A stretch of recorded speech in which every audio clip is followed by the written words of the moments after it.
In a quaint, time-worn village nestled between rolling hills and ancient forests, there was a small, unassuming music shop owned by an elderly man named Mr. Harrison. Among the dusty shelves filled with tarnished brass instruments and forgotten sheet music, there lay an old, neglected violin.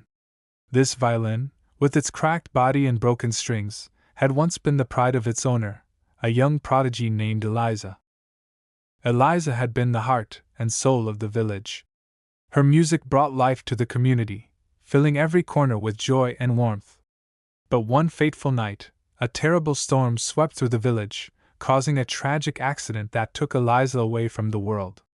The village mourned deeply, and with her passing, the violin was left abandoned in Mr. Harrison's shop, a painful reminder of the loss they all felt.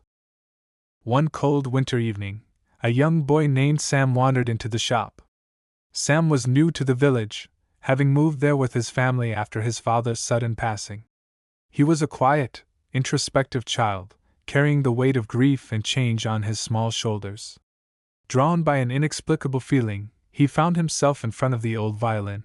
"Can I see that one?" he asked softly. Mr. Harrison hesitated, but something in the boy's eyes reminded him of Eliza. He carefully handed over the violin, its wood creaking under the unfamiliar touch. Sam ran his fingers over the cracks and broken strings, feeling a deep connection to its brokenness. He decided he wanted to bring it back to life, just as he hoped to find joy again in his own heart. With the help of Mr. Harrison, Sam began to repair the violin. Day by day, string by string, they worked together, sharing stories of Eliza and the music she once played. Through their shared labor, a bond formed, one that bridged the gap between past and present, loss and healing. Finally, the day came when the violin was ready. Sam took a deep breath and began to play. The notes started softly, hesitantly, but soon filled the room with a melody that was hauntingly beautiful. It was as if Eliza herself was there, guiding his hands, whispering through the music. The village gathered outside the shop, drawn by the sound that was both familiar and new.